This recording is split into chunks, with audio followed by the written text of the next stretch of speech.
bulan antum jadi apa? Gila teman-teman, beneran. Beneran. Gak ngapa-ngapain, 3 bulan sudah duduk aja. Semua disiapin, dikipas-kipas, pijit-pijit. Mungkin 1-2 hari nikmat. Tapi 3 bulan seperti itu, gila. Itu poin. Manusia itu di apa diciptakan untuk bergerak, untuk berjuang, gitu. Dan itu bukan hanya manusia. Itu sunatullah dalam kehidupan dunia. Gitu loh. Saya ingin tanya, sneakers antum apa? Sneakers antum apa? Antum punya sneakers nggak? Ya, apa? Apa? Apa? Converse, oke. Antum pelari apa? Culture. Adidas. Misalnya antum beli Adidas lah, Adidas yang ada 3 garis yang lagi fenomenal itulah, karena antum pelari budaya, misalnya. Saking, tapi nabung, nyicil segala macam. Saking sayangnya tuh masuk sepatu, antum nggak pernah pakai. Sampai 2 tahun lagi, gitu loh, awet tuh. Kira-kira hasil sepatu itu apa? Rusak, soalnya kebuka, lemnya kebuka dan sebagainya rusak. Kehidupan dunia itu seperti itu. Berkahnya kalau dipakai. Tapi kalau sepatu dipakai, gitu, atau normal, itu lebih awet. Punya rumah, antum dapat rumah di Bandung, antum bangun, tapi antum nggak pernah tinggalin. Saking sayangnya sama tuh rumah tuh, sayang banget kan, ditinggalin, dibiarin aja. 1 tahun kemudian, antum bandingkan rumah itu dengan rumah yang antum tinggalin sekarang, lebih mending mana? Rumah yang kita tinggalin, rumah itu jadi kotor lah segala macam bla bla seterusnya. Antum punya baju putih, nggak pernah antum pakai. 2 tahun berikutnya jadi apa? Jadi krem, jadi beige dan seterusnya. Jadi bukan putih lagi, berubah. Kehidupan dunia seperti itu. Ada yang pernah ngasuh kakek neneknya ketika sakit dan terbaring di atas kasur selama beberapa bulan dan nggak pernah bangkit atau beranjak dari kasurnya? Itu apa yang terjadi? Itu kaki mengecil. Dan kalau nggak dipaksa jalan, lumpuh. Dan harus dibolak-balik. Karena kalau nggak, kulit punggung itu kelupas. Manusia, dan ini semua tuh demikian.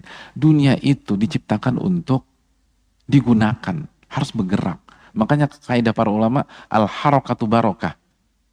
Bergerak itu, atau movement itu keberkahan. Movement itu keberkahan. Jadi hidup itu harus capek. Justru kenikmatan itu ketika capek, ketika letih, ketika lelah.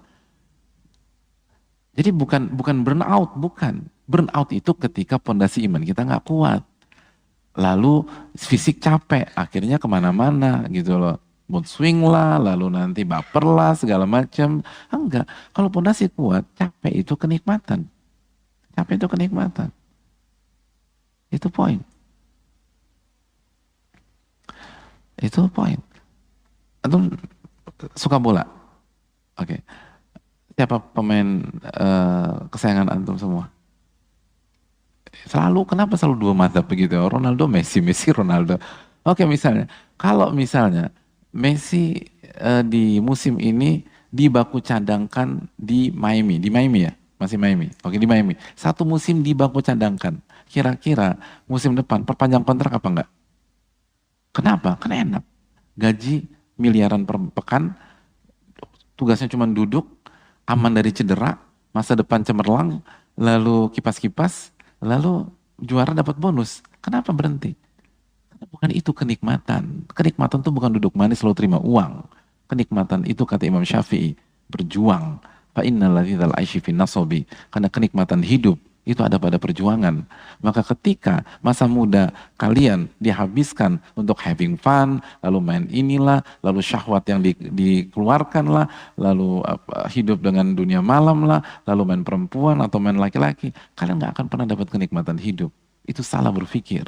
Itu salah dalam seni melihat kehidupan. Itu kalian terpenjara oleh talbis iblis. Itu tipu daya iblis. Iblis sengaja mengarahkan kalian agar kalian nggak menikmati hidup.